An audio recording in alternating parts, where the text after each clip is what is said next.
So I have a big bee in my bonnet about everybody wanting to be an entrepreneur. High school students, people on the street, my 7-year-old daughter, everybody wants to be an entrepreneur.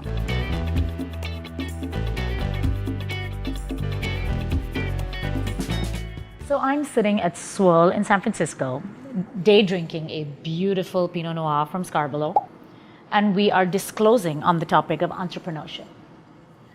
So I have a big bee in my bonnet. That's actually harder to say than you can imagine. So I have a big bee in my bonnet about everybody wanting to be an entrepreneur. High school students, people on the street, my 7-year-old daughter, everybody wants to be an entrepreneur. I hear people on Facebook groups being like, I want to be an entrepreneur. What should I do? That's kind of going about it backwards. The whole point of being an entrepreneur is putting out something new in the world that solves a specific problem. So if you don't have a problem you can solve, you probably shouldn't be an entrepreneur. And if somebody already has a solution to that problem, go join them. Don't hold out for your own solution unless it's going to be faster, cheaper, more effective. Because that's your ego speaking, not your entrepreneurial spirit.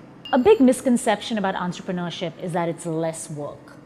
You see images of like hipster engineers in San Francisco sitting at Starbucks, co-working or flex working, and it looks like it's this fascinating beyond boundaries, beyond a 9-to-5 world. And it is, except that it's also the most 24/7 thing you will ever do. You eat, breathe, sleep what you're trying to do here. And for a long time, you're on your own. The only hands on the deck are yours. So it's actually a lot more work than you think.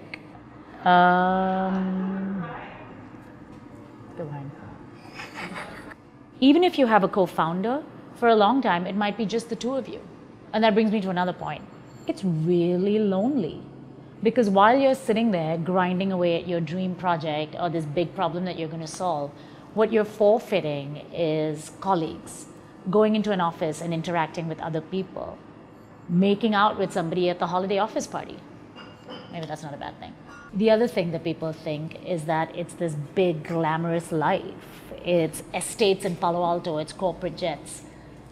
And let me tell you, for the longest time, it's really mundane stuff like finding an office space, payroll, figuring out how to show the world that your product or service is as fantastic as you think it is. Here's a sobering statistic. 90% of startups actually fail.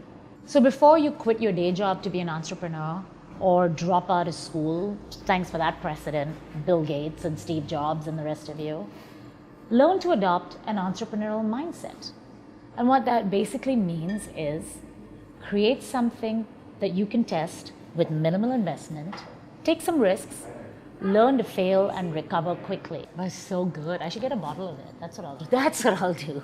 The great news is you can apply that to anything.